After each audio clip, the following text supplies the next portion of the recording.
So welcome everyone to our fourth Imirt Inspire. We have Henry Smith here. Hi Henry.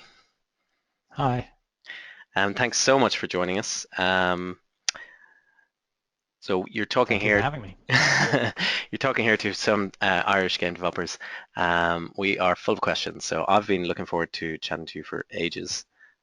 We met briefly the year before last at Game City.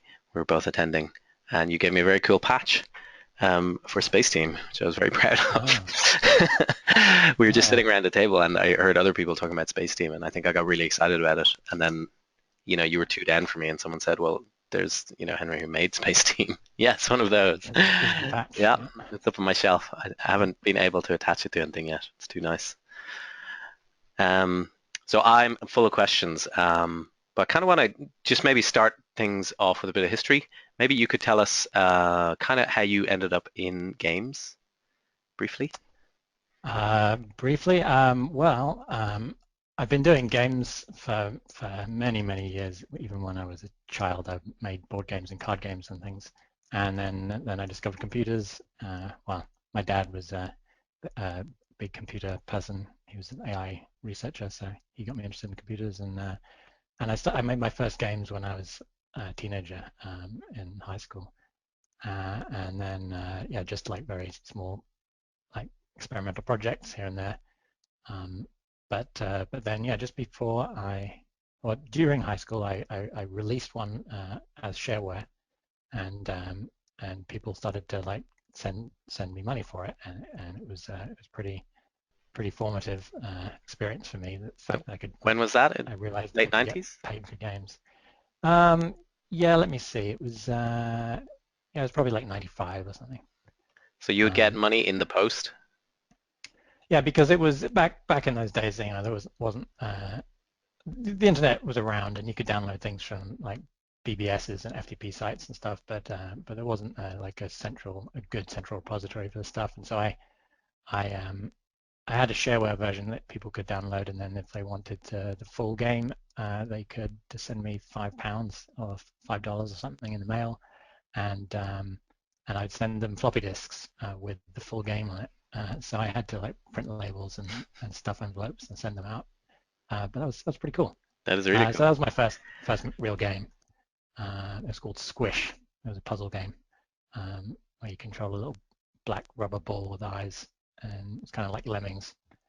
But um, but then yeah, like later on, I kept doing indie games on the side. I mean, I guess I didn't consider myself an indie developer back then, but I was still doing small games, but not releasing them. Um, but then yeah, I went to school for computer science, and then I got a job at BioWare when I finished university. Straight out of Um, university? uh, actually, uh, Actually, no, I'm skipping ahead a bit. While I was still in university, I actually worked for 3 years at Irrational Games in Boston, back when they were just getting started, before they did BioShock. Um, that was like an internship that they originally weren't going to pay me for, and I had to like quickly, like frantically at the last minute, call them and say, "Hey, I'm actually expecting to be paid for this," and then they agreed to. Uh, and so I was lucky as well. But so I worked for 3 years at Irrational Games in Boston in the middle of my university degree, and I came back to finish up my degree, and then I got the BioWare job. So the Irrational experience helped a lot, I think, to get the job at BioWare. That's I worked pretty, at BioWare for pretty two companies to be working for. yeah, I was very You're out of lucky. college. And so yeah, I was at BioWare for about 7 years, 8 years, I think. First in Edmonton, which is where their headquarters are, and now in Montreal. They had a small sort of satellite studio that then grew, and I joined it as it was growing. And then I worked for EA, Electronic Arts proper, for 1 year in between the two BioWare stints. And then in 2012, I went indie and started making games on my own again. But this time, as a professional indie or someone who has some experience. Anyway, I had 10 years experience in the industry by that point, so I felt more confident that I could make a sustainable living doing it. Um, And that's when Space Team happened. what drove you to make that leap to give up? to give Probably up. probably a pretty good job Yeah, yeah, to go no, it from. was a great. Well, various things. I mean, I'd been at BioWare for 8 years, as I said, and so it was. I felt like I'd I'd done my time. I'd had a good experience. I'd worked on several amazing projects. Like it was like I didn't feel like I was abandoning my career in the middle or something. Like and yeah, and specifically the time it was Mass Effect 3 was finishing up, and so my responsibilities were mostly complete on that project, and so it was a good time. Like it was between kind of projects. Um, as a window, and I was going through some other changes in my life as well, um, and I was still working. I still wanted to make my own games. I was still like a closet designer at heart, even though I was a programmer at BioWare. But I still have my own ideas at least in my head, and often, you know, I would work on them if I had time and energy after my BioWare day job, but which I didn't always have. But when I could, I'd still work on these games in my spare time, my own projects. And and while BioWare was themselves independent before they got bought by EA, they were happy for me to do that. And I would like, give them a CD with the stuff I had done so far on it, and they would lock it away just so they had a record of what I was doing, and it was separate from my BioWare stuff. But then, yeah, when they got bought by EA, Did the there were contracts change? yeah, the contracts changed, and I was worried about this when the announcement happened, and I talked to my managers and said, look, is it still going to be okay for me to work on games? EA has all these draconian The rules and E policies, stands for so evil. yeah, the evil empire.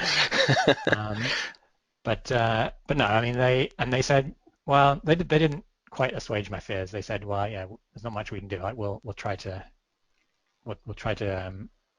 respect your existing projects, but we don't really know how much influence we're going to have uh, the company as a whole. And yeah, sure enough, it became a lot harder to do what I wanted to do on the side. And I talked with several people about it. I went up to managers and their managers, and I tried to fight for a policy change because I thought this was bad for Bad bad for for everyone. business, bad for everyone, right? I mean, it's bad Yeah. for Drive the employees. creative people away. Yeah, exactly. That was my point, right? We want to hire creative entrepreneurs, and they're going to do stuff on their own time. And if you don't encourage that and foster it, then it's going to be bad for everything. And people won't recommend the company to their friends. They'll leave. They'll work on projects anyway in their spare time, in secret, Yeah. and possibly get in trouble for it. Like there's all sorts of bad things that could happen. And so I was trying to fight for this. And I had some slight concessions here and there. And they said, oh yeah, well, we're thinking of making an internal team to do this handle this kind of thing, but it just takes such a long time. So even I don't know if they actually got that up and running because I left before seeing results of it. But they were going to have an internal team that you could pitch your ideas to, and then they would try and put you in touch with more people within the company, or they give you some options. But yeah, I don't know how far it got, and it was going to be pretty slow going anyway. Like it would be 6 months or a year or something before like they even started thinking about it. And so yeah, I really wanted to make my own games, and I decided the best way of doing that would be to take some time off to work on them because I wanted to like dedicate a couple of hours during the week, and on the weekends wasn't enough time for me to really get into it, and it was also detracting from the rest of my life, my personal life, my social life and stuff. So I so I found wanted that to as just well. yeah, You actually get time back. So like family, I was trying to do a day a weekend when I was doing this in my free time. And then by right, giving up my job, sure, you lose your income, but you get time back. You get family time back. Suddenly the weekends were yeah. totally free. Absolutely, yeah. Because yeah, I mean, I'd stopped because I was trying to work as much as I could on my side projects, but I was sacrificing exercise and health and family and relationship and stuff. So yeah, it was. I wanted to spend you know some solid time working on my own projects, and the original intention was just spend a year doing it, and then go back to BioWare, and I would have at least, even if I didn't produce anything worthwhile, I would have spent a year doing something I loved, and so it was going to be yeah, it was going to be win-win. And so I took my year off and it's 4 years later now, so I'm still So going. did when you gave up, did you have like was Space Team one of the things you've been tooling around with, or No, did it no. In start after? fact, well, my the idea that like was motivating me to quit and work on it was a much more ambitious like sci-fi game where you build spaceships. I mean, I mentioned it in the Kickstarter project that I did. It's codenamed Shipshape. It was based a little bit on Galaxy Trucker, the board game, Oh, I know that. Yeah. and Star Control 2 is going to be, a big universe to explore. But it was pretty ambitious. And it's still pretty ambitious. I mean, I'm hoping to get to work on it at some point. But it was a pretty ambitious project, and so I figured that the first thing I should do is probably not work on this like massive 2-year project, and then not get as far as I wanted, and then be disappointed and sort of depressed because I didn't actually get to You've missed finish it. out on a precious part of the indie lifestyle there. Oh yeah, what's that?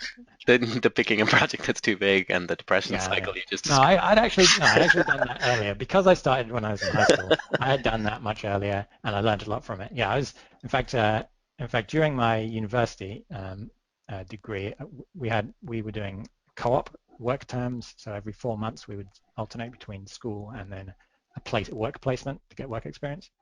But just 4 month um, periods, and one of them I wanted to. I enrolled in like the entrepreneurship program, which was brand new at that time. I was like one of the first people to do it, and but it was basically just an excuse to work on my own games. And so I worked. I was trying to build a game in 4 months, and at that time it was a tile-based like isometric role-playing game. And that was way too ambitious as well. And I discovered this after 4 months when I thought I was going to do the whole game in 4 months. And in fact, I was still working on the tools. I was building my own tools, and I still haven't finished the tools when the 4 months was up. And so I took a step back and said, okay, maybe that was like not just too ambitious, but like 50 times too ambitious for I a don't know single if you person know, project. do you know Spiderweb Software? Yeah, yeah, yeah. Around that time, they were making exactly those games. I know, yeah, that's true, and he's pretty much a solitary developer. Yeah, no, it's that's pretty inspiring. But I didn't have his experience at the time, so yeah, I bit off a lot more than I could chew at that point. And so, but I learned from that, and I learned to not do ambitious projects, and that's specifically why I didn't choose to work on this big spaceship game right out of the gate. And so I forced myself to make a really small project, and I called it my 1 month project, where I would do something really simple, really small that I could release in 1 month. And so it would be very aggressive, like scheduling. I couldn't put too much in the game because I only had a month to build it. And it would also help me learn iPhone development because I hadn't done any iPhone programming before. And yeah, it would mean that I would have something uh, released so that I could be proud of that and something to point to say, look, this is the game I made. But I was really worried because I had all these ambitious ideas. I was really worried that a game that only took a month to make wouldn't be something I'd be proud of. I wouldn't feel good promoting it. I would kind of maybe hesitantly say, yeah, I did this tiny stupid game, but I'm working on this amazing game, and I'd be much more excited about the big game. And particularly Um, since you'd just been, the previous year you've been yeah. like, well, here's Mass Effect 3, which is a pretty polished Yeah. game. Yeah, exactly. So I thought it was going to be like a stupid throwaway, like jam kind of game, and I wouldn't be proud of it or And or had you done or, game or jams enjoy already? developing.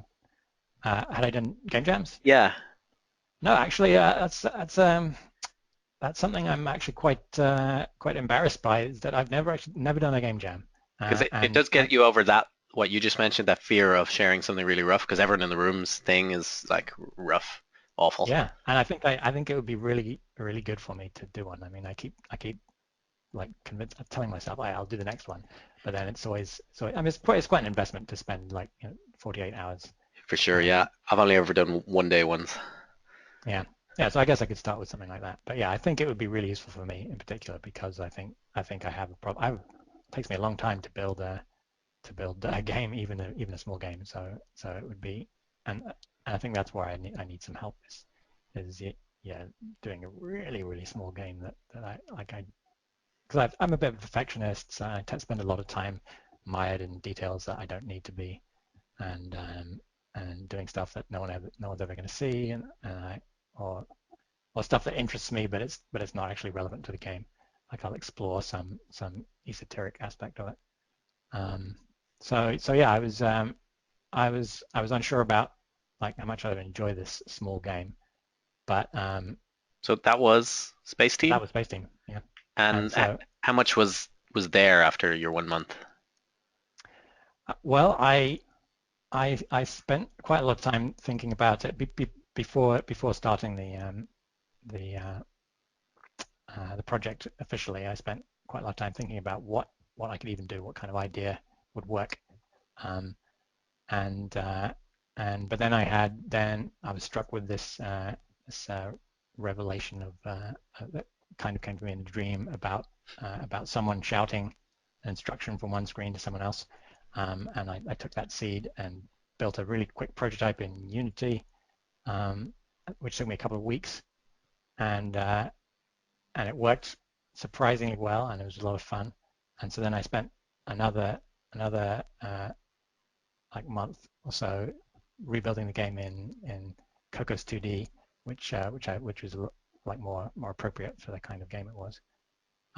So I don't think I had it like fully playable after a month, but But after a couple of it was months, it, you yeah, had after a something couple of about it. months Yeah.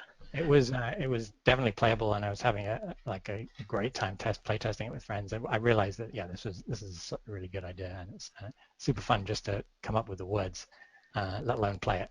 And yeah, everyone else seemed to enjoy it as well. And it's a So yeah, I was very happy with how it turned out. It was the best decision I made to build a small game instead of a big ambitious game. So and how much longer did blessing. you work on it before you released it then?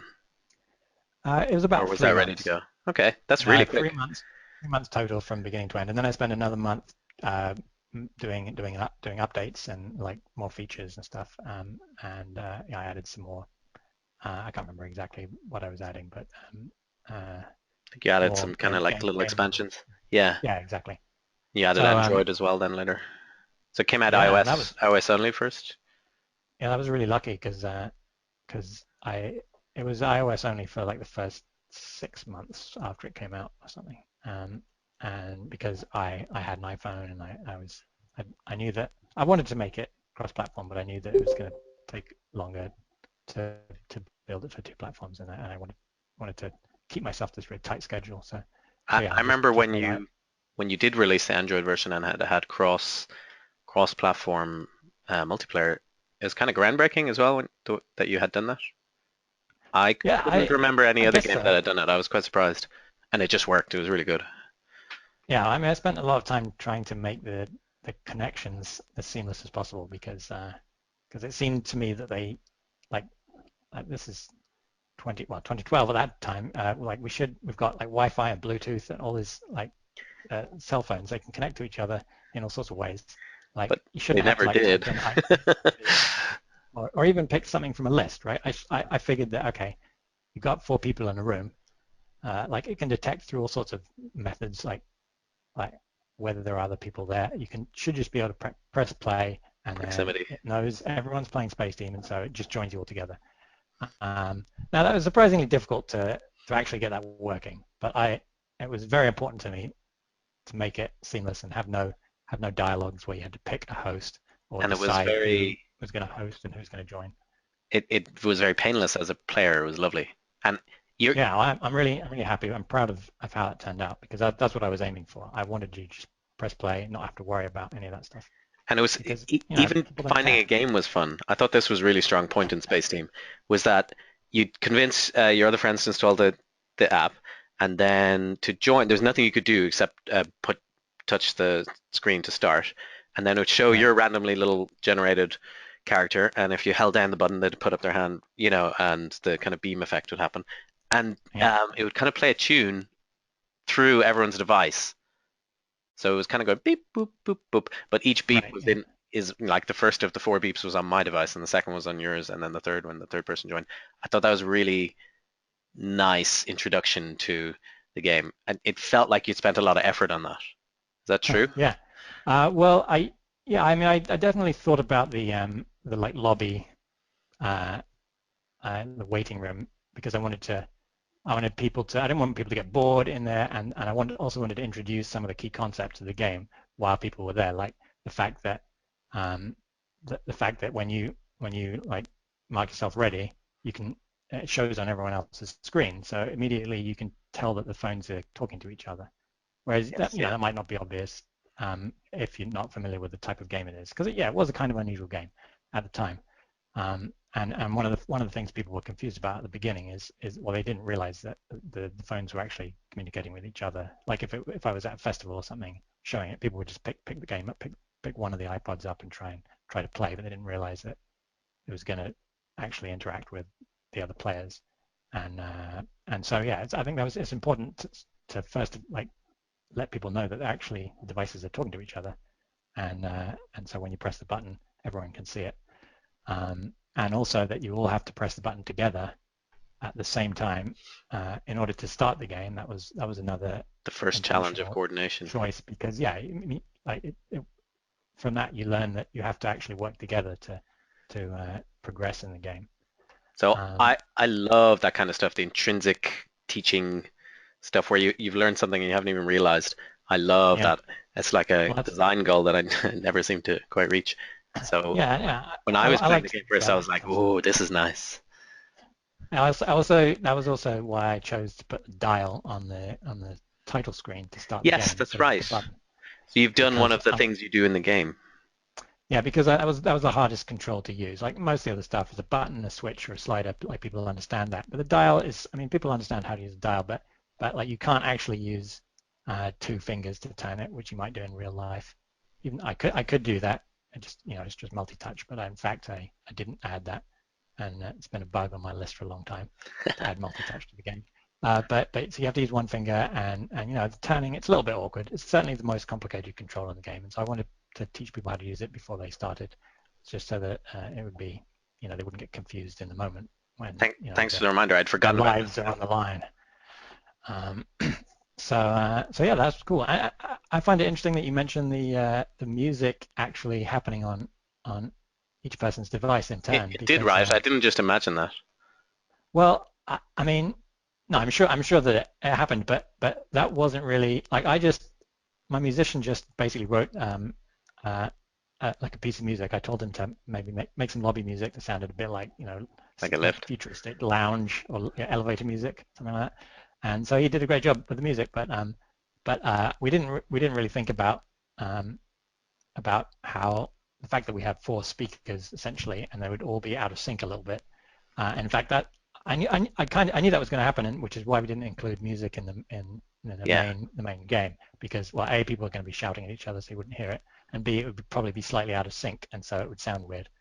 But now that I realize that this is a cool opportunity to do some kind of experimental ambient sort of soundscapes where each person's phone plays something different, and I want to try that with my new game and work more closely with them because yeah, it's true. Like you can't really rely on because they're going to be slightly out of sync because of the network latency and whatever. Um, you can't really plan it that carefully.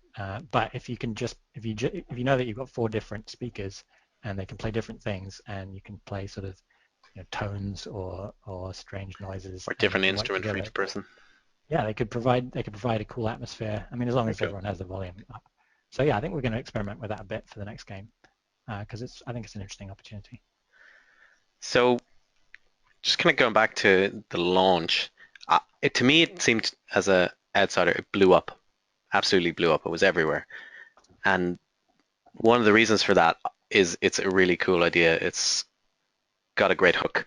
It's a shout, it's like one of the few games where you're shouting at each other, and it's free. So it was very easy for me. So I, for example, convinced my family to play that probably that Christmas, and just told them, okay, just install it on your phone there. It's free. So it's very easy for it to spread. Yeah. Did you do more, or I mean, how did you reach out to people and tell them this game was out? So yeah, I was lucky that I'd had all this industry experience because I had a lot of contacts, BioWare and Irrational and other places in the industry.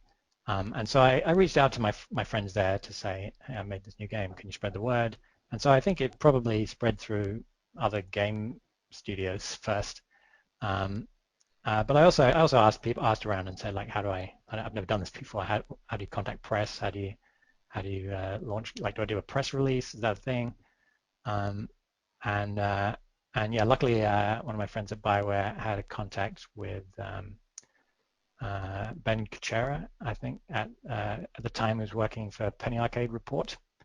Cool. And Penny Arcade is of course a big site, pretty popular, and lots of gamers.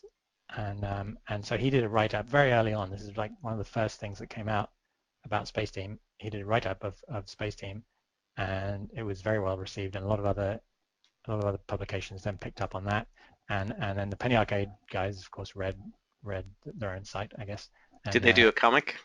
they ended up doing a comic, and then it ended up being a huge hit at PAX East in Boston, and then it got used as the final round in the Omegathon, which is this tournament they have at PAX, and so it got played on stage in front of thousands of people, and this was while I was at PAX exhibiting, and like I learned about this like secondhand because they kept it really secretive because the final round is a secret apparently. I didn't really know about this. I didn't really follow the PAX um, like convention very closely, but yeah, and so I was like tearing down my booth, or it was the last day or something, and we were taking apart the booth or getting ready to go home for the night, and someone came by and said, "Space Team is in the Megathon," and That actually my sounds like someone's playing partner Space Team. Sarah was there, and we didn't really know what he was talking about, but it sounded like a big deal,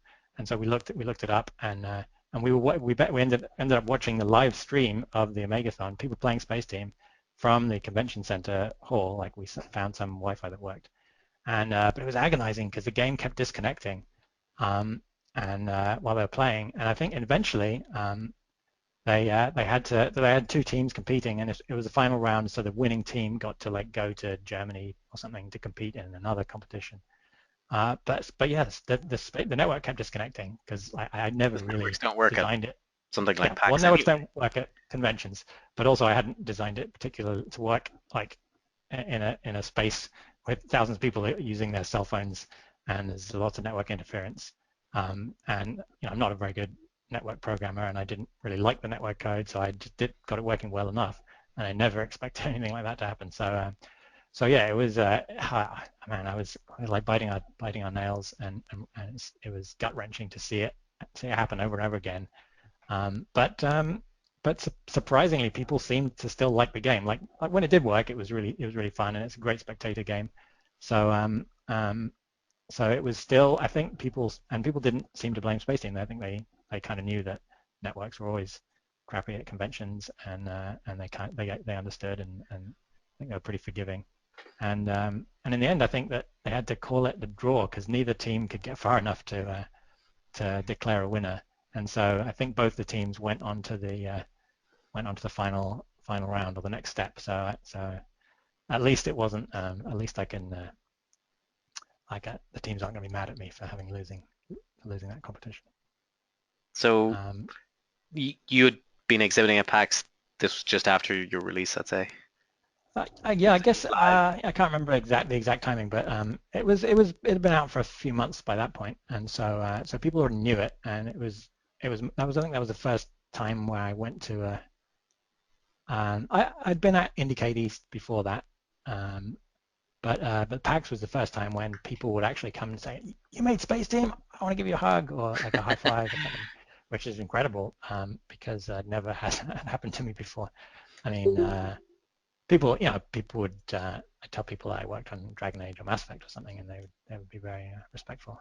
But yeah, people seem to have a really close connection to Space Team, and people were playing it I think at PAX. A lot of them were just discovering it there, and so all the volunteers, the PAX volunteers, were playing it in the lunchroom on their breaks and stuff, and so That must have been cool. yeah, I had a really cool experience there, and I think that was my first sort of big spike at PAX, and then GDC was happening at the same time. Yeah, in fact, that was a pretty rough time because we were exhibiting at PAX and then GDC, and so we had to fly straight from Boston to San Francisco, and we both got very sick, and we had to be on our feet in the booth for like six days straight. Well, 3 days in Boston and 3 days in San Francisco. So it was pretty grueling. And that first year on tour, I So went to that like 9 different conventions. that all year you brought it to loads of conferences. You obviously did very well. Then by the end of the year, I think you won a whole bunch of awards. Yeah, I was very lucky to win. Yeah, I think I have 4 awards now for Spaceteam, which is amazing. But yeah, I spent that first year. I mean, not I wasn't part of like some big marketing plan, but I just got invited to a lot of conferences, and I submitted as well to competitions and things, and the experimental gameplay workshop at GDC and various places, and so I kept getting invited or selected or part of a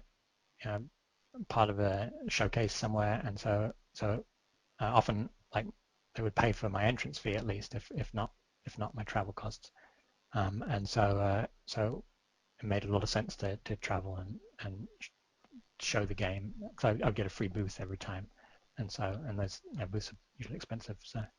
Um, so yeah, I traveled like out of necessity basically. I mean, I couldn't really say no to invitations to go to these fancy conferences and show off the game. And all this time, Space Team was free. So it was free, and I think Yeah, you had a couple kind of like extra game modes, and maybe just it was the styles you could yeah, unlock you if can you bought something. you can pay for you can pay $5 in the game to unlock some extra modes and stuff. But yeah, they're not important. They're not necessary to play the game or have fun with it. They're just you only pay for it if you're already really enjoying it because yeah, it gives you different ways to play or new challenges or skins. And yeah, the in-app purchases themselves actually were added as a very late because like the original intention of the project was just to be a free throwaway practice game, and so I didn't think of charging for it because A, um, it was yeah just a one-off temporary project, but B, because of the nature of it, because you need more than one person just to play it, I didn't want to charge up front for it because It's it seemed hard to like it would convince your friends to buy yeah, something. like, hey guys, everyone spend $1 and so you can try out this weird game with me. They're not going to do it, but if it's free, then there's no reason not to. So yeah, I knew that it would spread faster if it was free. And And then it I definitely it also, definitely worked for that. yeah, I mean, I think so. I mean, if I had charged $1, who knows what would have happened? Maybe I would be rich, but no, I think it was a good decision. And I was also coming up with sort of a philosophy of like I want to make all my games free. Like I would love to be able to just keep making free games and let people support me in other ways. And so then that became my sort of philosophy going forwards, and that's why I started the Space Team Admirals Club which is like a patronage model. Yes, so And I'd I'm love gonna to keep talk about trying to that do that. actually. Yeah, well, So I mean, if you was that towards the end of, I guess this was 2013? Space Team had been out for coming up on a year. Is that around then you did the Admirals Club Kickstarter? it was 2014, I think. It was 14, this okay. the summer of 2014, because yeah, Space Team was still making a bit of money through the in-app purchases, but not quite enough for me to live on. But Um, enough uh, that you hadn't gone back to BioWare. yeah, enough that I hadn't gone back to BioWare, and my savings lasted a bit longer than I thought they would because I had a year of savings. Like when I Yeah, quit BioWare, I saved up enough so that even if I made no money at all, I was confident that I could last for a year. And I think I lasted a bit more. I mean, if Space Team hadn't come out, I probably would have been able to last a year and a half maybe. Um, but Space Team was making a bit of money, and some of the awards that I got came with some money, which was nice. And I got a couple of interesting like commissions to do customized versions for people, um, which is something that never that's never had cool. occurred to Yeah. me as a like business model or a revenue stream. And so yeah, there was bits of money coming in. here and there, and it was enough for me to keep going. But then I decided that if I wanted to really be sustainable, I needed some way of like I knew I couldn't rely on Spaceteam forever, and especially if I wanted to keep making free games, I would need to find money somewhere else. But Spaceteam was already quite popular by that point, and so I I decided to let people support me in a slightly different way, using patronage. So if you like what I do, then uh, join my fan club essentially, um, and you can spend whatever you can. Like I liked the idea that it was a pay what you can, so that people could still play it for free if they want to, if they couldn't afford it, or people could spend more than like $1, because if I charged money for the game, it's probably going to be $1. Uh, but if they wanted to, using this patronage model, they could spend $10 or $50 or whatever they could afford. And I thought that was a fair way of asking for help, and made it more accessible to everyone. And But again, yeah, was pretty unusual, I think. So I think at the time Patreon had just launched because you'd looked at it and thought, no, I don't want to grow my fan club slowly. I want to go big or go home, kind of. So I'm going to do a Kickstarter. Remember you writing about that? yeah, yeah. That's kind of it. I mean, yeah, Patreon did exist. There weren't very many. It was There were really very new few, if any, people doing games on it. I think there were people doing like games criticism and stuff, but it was more designed for very short form works and like repeatable works. Yeah. videos, music videos, or poetry, or articles. And I knew I can't make a game every month, so that's not what I want to do anyway. Even if I could, even if I became a jam expert and I could make a game a week or something, that wasn't my intention. And so I thought it wasn't a very good platform for me, or it didn't suit my working style as well as something else might. And also Patreon wasn't quite as well known at that time. But Kickstarter was a big thing, and it seemed like it might be an interesting way to test this theory. Like, do I have enough support out there to keep making games? And So yeah, so how, I wanted to know for sure. Like that's why I wanted to Kickstarter like all or nothing model, because I could have gone with Indiegogo or something that let me keep, even if I don't hit my goal, I could keep the money. But I didn't want to do that because it would put if I didn't meet my goal, then I would sort of be committed to all the backers to keep making free games, and I might not be able to afford it, and so it wouldn't be fair to either of us. yeah. So I wanted to make sure that I could afford to actually do what I set out to. And correct me if I'm wrong. I think you very narrowly missed your goal with the first Kickstarter for the Admiral's Club. Yeah, that's right.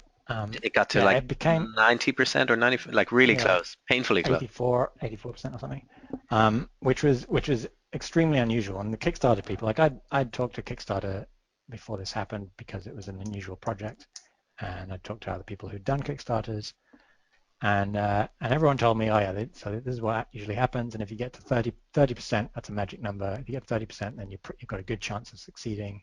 And then there's And always if that you get late and if you get to surge. 50%, then you've got a really good chance of succeeding. But yeah, there's a critical window at the beginning and at the end. Um, and so yeah, I was monitoring it. I was doing what I could to spread the word about the campaign, and we got 30%, and so I thought, hey, I might make it, and we got 50%, and so I became more and more confident, but then it ended at like 84%, and everyone said, well, this has never happened before. The Kickstarter team themselves came out and said like this 0.04% of projects Oh wow. have ever got that far and not succeeded, and so they were quite flustered by it. Does that make you feel better But or worse? yeah, no, it made me feel better because At least it was unusual. yeah, it seemed like it wasn't a failure. It was like an anomaly, and it gave me a lot of confidence that I had the right formula or the right idea, but I didn't quite make it, Wait, and so which was easier to tell people about? Your new game Spaceteam or your new Kickstarter Admiral's Club? Which was easier to raise interest in? easier to raise interest in. Well, I don't know. That's really hard to tell because I can only just guess at how the news actually spreads. Like when I tell people, I don't know like which parts stick and which parts get spread on and who tells who and where my spikes come from.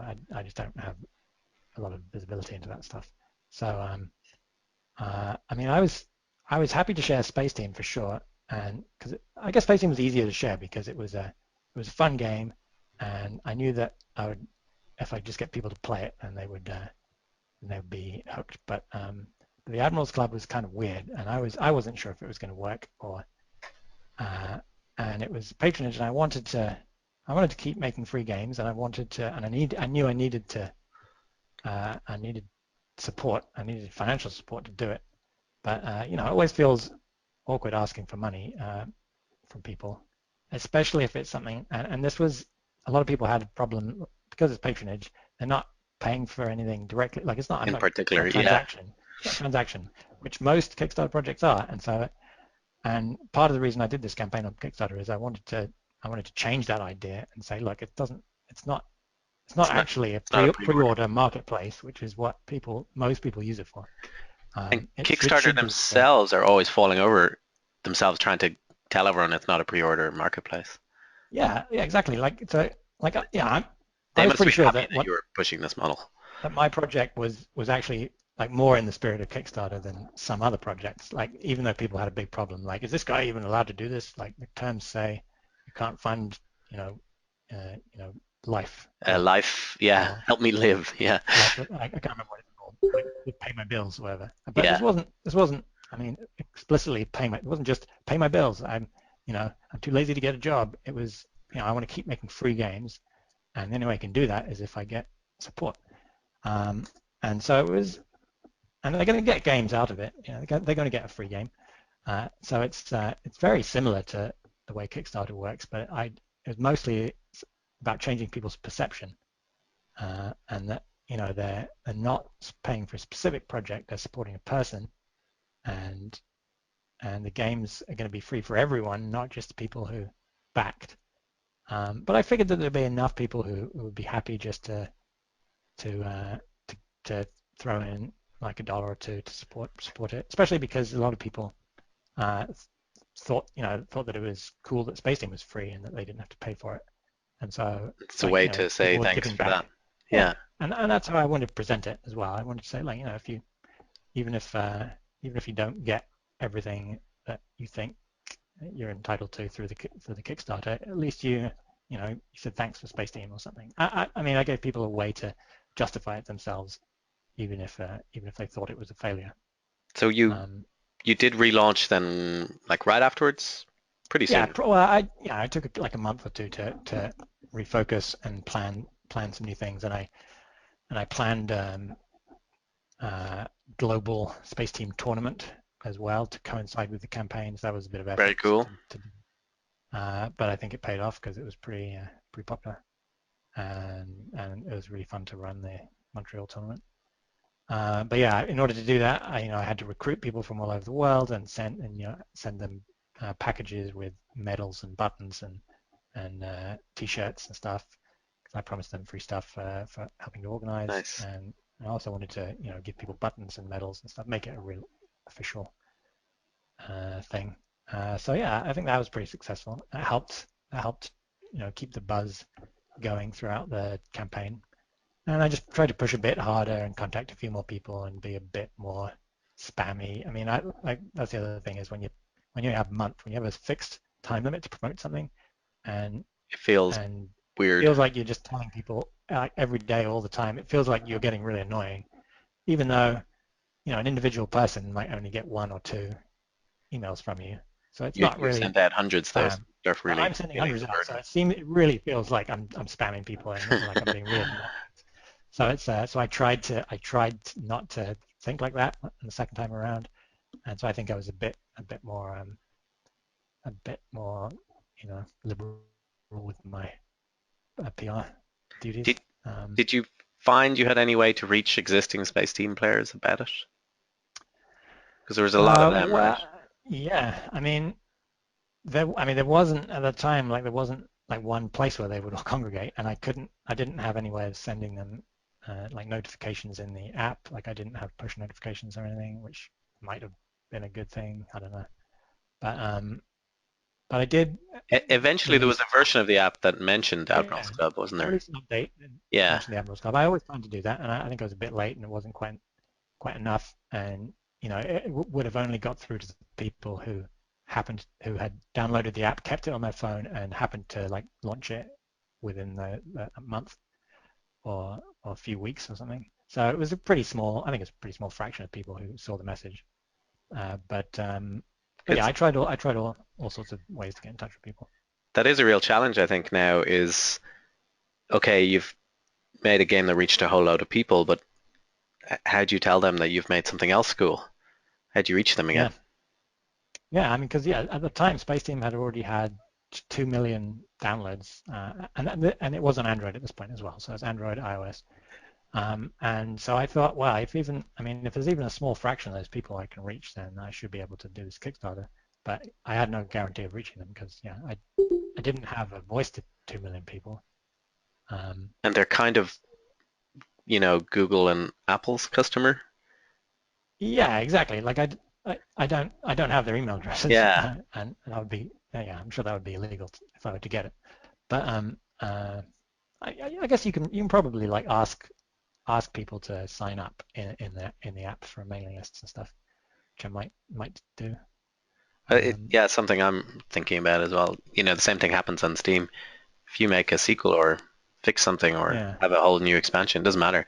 I don't have a good way of telling anyone. right, The, right. not just potential customers, but the actual people who put down money for your game. You can't talk to them. Yeah, It's funny. I mean, yeah, like people. I mean, people. You can get people to join the forum and subscribe to your mailing list and stuff. And I did that as well. Like I had a mailing list sign up when I launched the Kickstarter the second time. So now and now with the Admirals Club because they have to sign up on Kickstarter to join, or they did before. I do have people's emails, and so And now I that's have actually a the couple of point, isn't it? It's a fan yeah, club that's the point kind of system, a exactly. way to talk to the So people. they're expecting like something me to send them something every month. I've actually now that I've said that I've been a couple of months where I haven't sent anything because I'm preparing something right now, in fact, to send because I'm releasing my networking library. Oh, I'm doing cool. a big blog post about that. But but yeah, like they expect me to talk to them because that's kind of one of the things they paid for is updates and blog That posts. that's kind of cool. So you've turned it around a bit. Not only do you have a way to talk to people, but they want to hear from you. Well, I hope they want to hear from me anyway. Yeah, no, for all I know, they could be like they could have all immediately like sent my updates to the spam folder or unsubscribed or something. But no, the idea is that they can have a connection with me and learn about what I'm doing, and they're interested in my next games. And so yeah, it does act kind of like a mailing list, or at least I'm treating it like that. So I will like that's where I'm going to announce my future games is through the So Admirals that's Club, probably a really and positive long-term approach. I hope so, yeah, because I think that's the thing, right? You want to develop a community around your game. It's not just about one game. It's about, well, for me anyway, it's about my future games as well. It's about games that you can play with other people, um, and uh, and yeah, Space Team has this sort of strong community feel anyway. It's cooperative, so I think hopefully it all ties in together. But yeah, I think it's going to be easier to announce my next game now that I have this. I have a forum Kind and of I a have the platform. Kickstarter backers. I have more of a platform, I guess. So it's all kind of part of the plan, but I don't know. I mean, it's I have no idea whether the next game is going to appeal to the same people that like Space Team. Hopefully it will because it's a similar style, but it's not shouting. It's not as much shouting in it. Maybe if everyone's in it for the shouting, then everything is downhill from here. I'm out. No shouting. Yeah.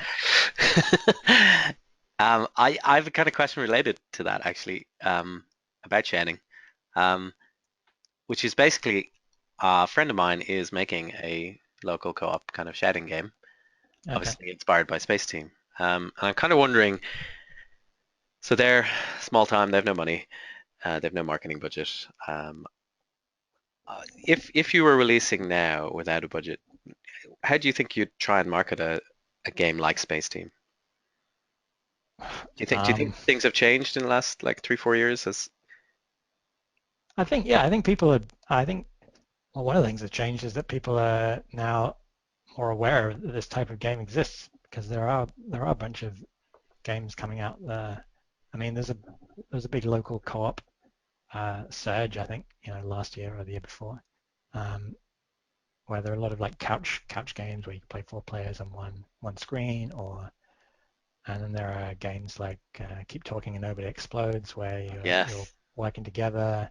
And so, yeah, the more games there are like this, then the more people will be interested in it as a genre or party games, and the more places there'll be to discover them. So I think, yeah, there's I think there is kind of a community building around this type of game.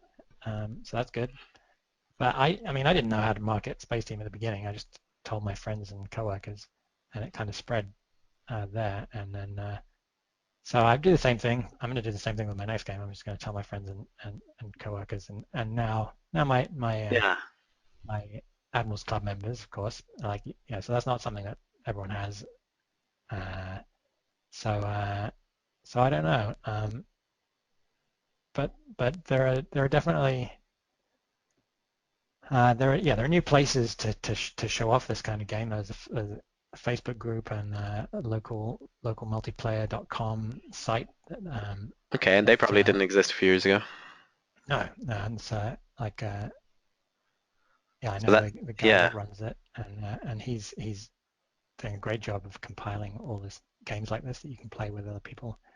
So Um, it's more of a genre now. There's more of a expectation and people specifically looking out for this kind of game than it might I be. think so, yeah. And Yeah, I've okay, seen cool.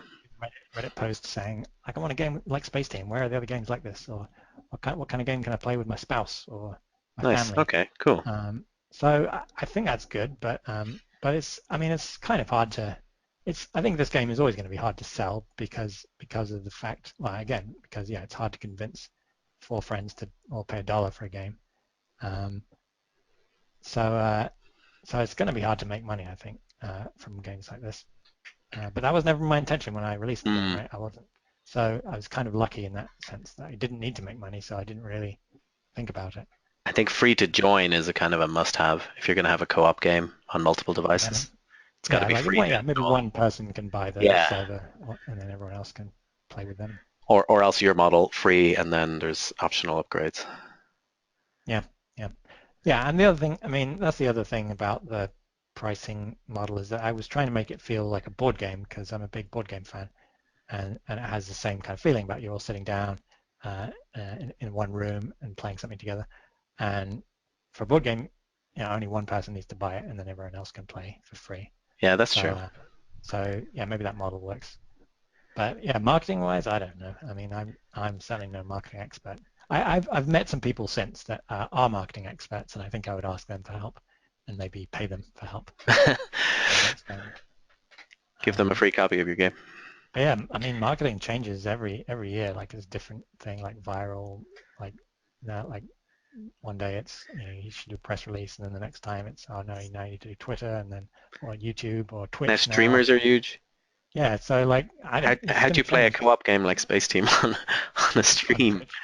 Yeah, I mean I've That'll be seen there have difficult been really cool videos of people using GoPro headsets and to see the whole game. elaborate rigs so you can see everyone's screen, or like like a camera above a table so you can see everyone from the A bit top. like poker, maybe. The little like Yeah, yeah, you could maybe. do that, but that's out of reach of most people. Like you could do it as an esport, all right, but casually streaming Space Team would be difficult. Yeah, yeah, for sure. I Yeah, think no, another and thing that's you mentioned party game and board games. Board games have had a huge explosion of like yeah, people loving for them, sure. and the quality of board games has gone up, and they're the quintessential party game. And I think Yeah. digital games that jump on that bandwagon have grown alongside board games. And I love board games as well, so I'm really happy that's happened.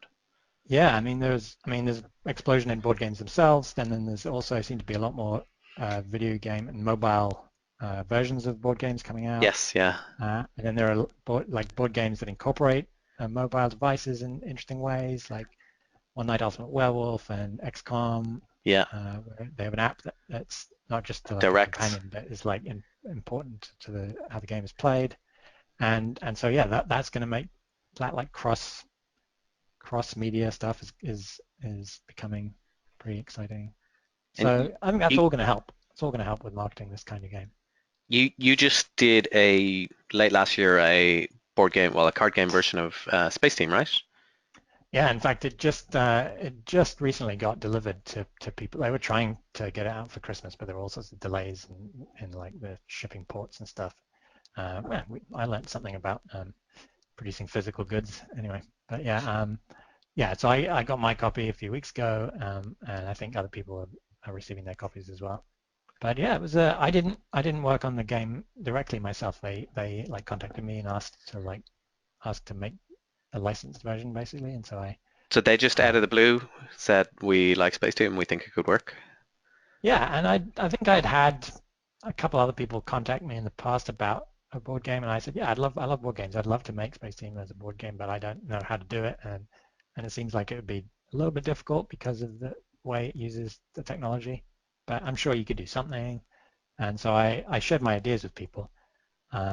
But then, yeah, these guys seemed really serious about it, and they wanted to license it from me, and so we like wrote up a contract, and and I agreed to help out how I could. Like I'd play test and I'd do consulting and I'd let them use the name.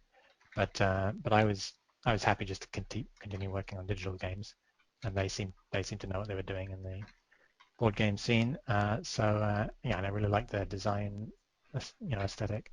So so yeah, I signed this contract with them, and then like the very next day, like out of the blue, another person emailed me about Space Team board game.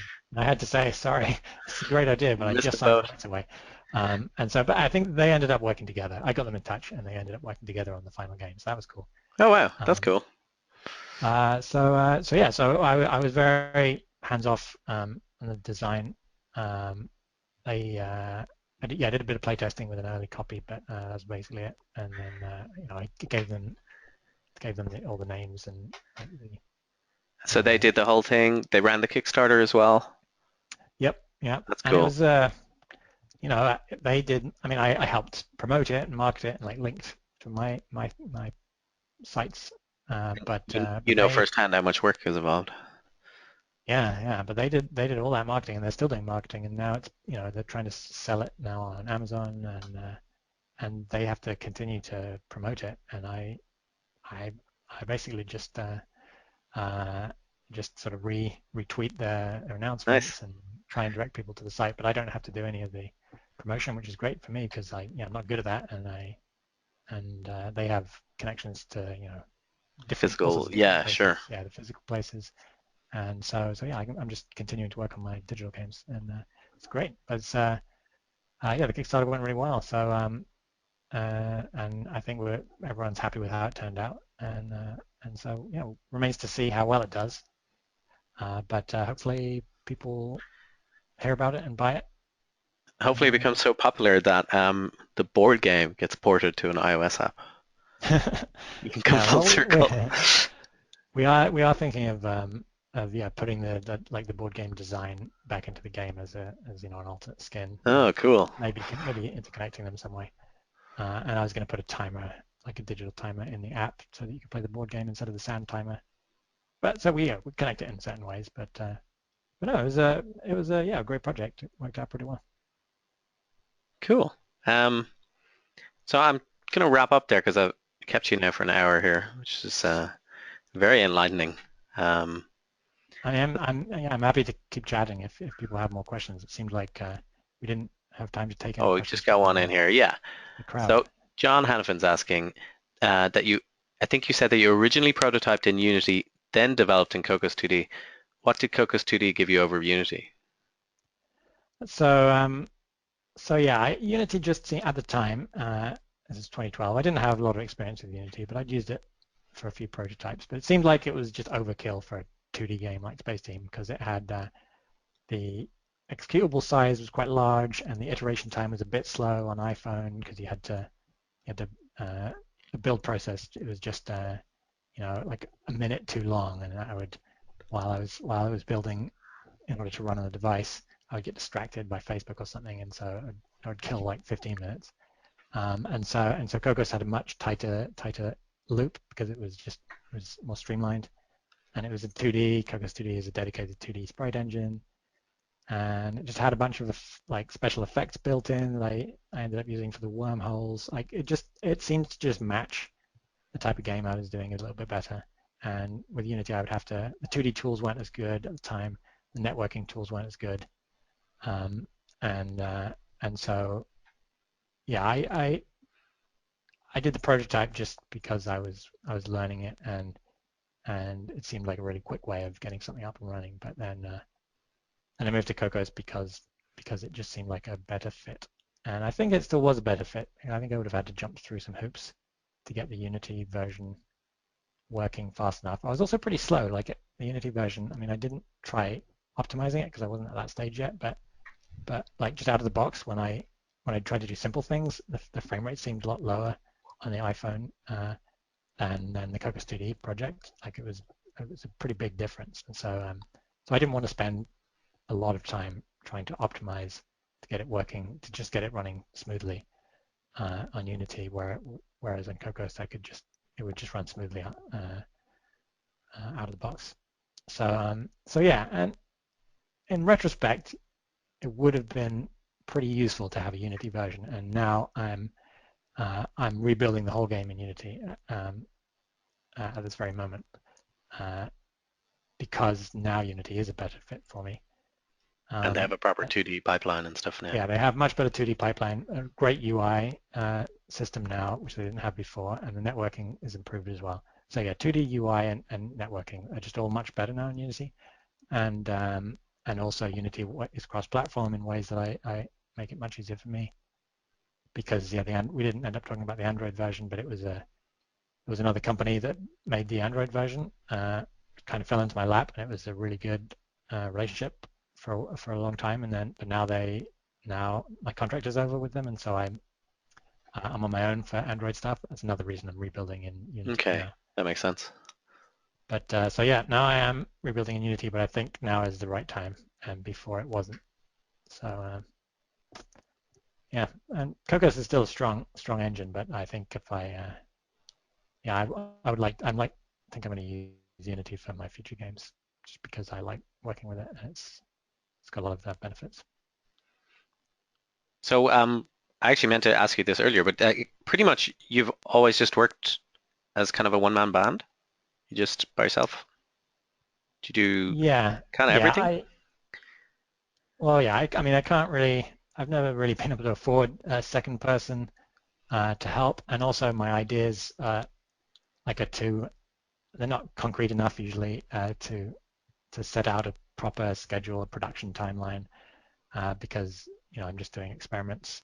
Um, and I do get help with music. A friend of mine does the music for Spaceteam, and I'm going to work with him again because he's a very, very close friend and I love his music.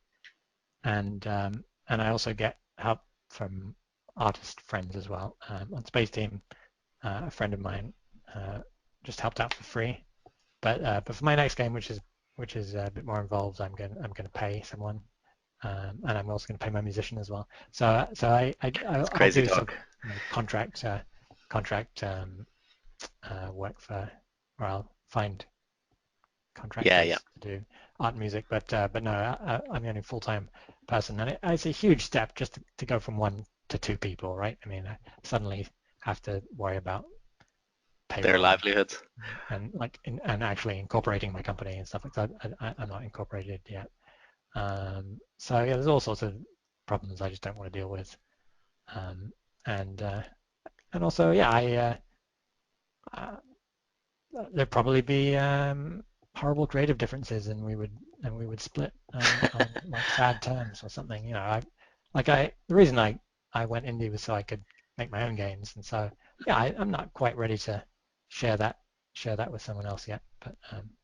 But I mean, it wasn't made alone. I had so much help from testers and my wife and my friends and the musician, the artist, and You're in Montreal, right?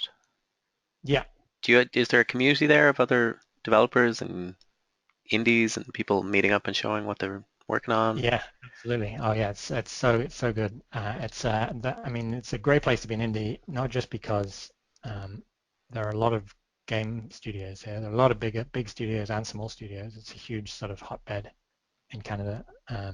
But the cost of living here is very low for a metropolis. Like Montreal is the second biggest city in Canada, and it's pretty cheap to live here. And so yeah, there's an amazing community, indie community of like students and fresh indies and people who are disgruntled with the industry who recently quit. And there's a really great meetup every month that's now grown so big that they've split into two meetups. So there's Wow. a social meetup, which is mostly drinking and chatting and a few presentations, and then there's a craft meetup, which is more about presentations, like full-length presentations about the craft of making games. But yeah, we outgrew like our venues, and there are like hundreds of people that come every month, Wow. Cool. twice a That's month. kind of Yeah, our aim. We're still at the smaller level than that. yeah, and then there's all sorts of like festivals and and talks. And there are lots of universities here. Concordia has a great game studies program, and they have a whole lab, the TAG lab, which stands for Technoculture, Art and Games. They're doing really interesting things. Technoculture. That's a very good word. Yeah. So there's a lot of cool stuff like academic stuff and business stuff and indie stuff, and yeah, the community is very strong and supportive, and I'm really happy to be here. This is the best, like one of the best places I think I could be doing what I'm doing. Very cool. Cool. Are you gonna head over to GDC this year next month?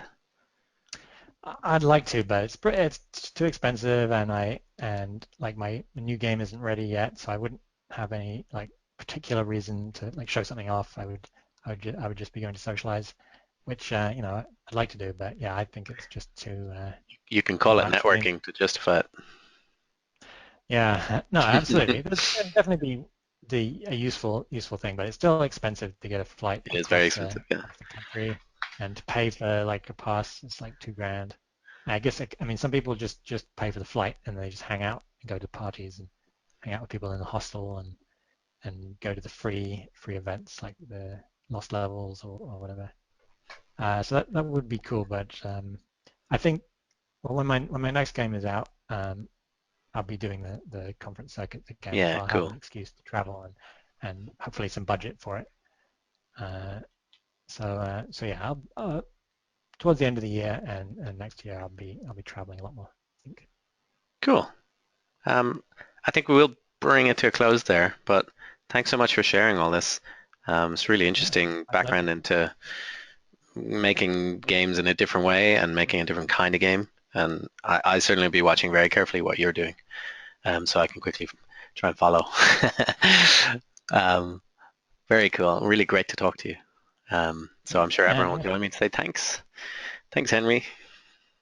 and if you're interested in making games like Spaceteam, just as a last comment, I am today finishing my write-up, my blog post for the Captain's Mess, which is my networking library. It's not finished yet, but it's at a stage where I think I can start sharing it with people. So you're So it's a making unit. that part of it like a Unity plugin or open Yeah, source? I'm going to post it on GitHub as open source, and it's a Unity Very cool. asset package.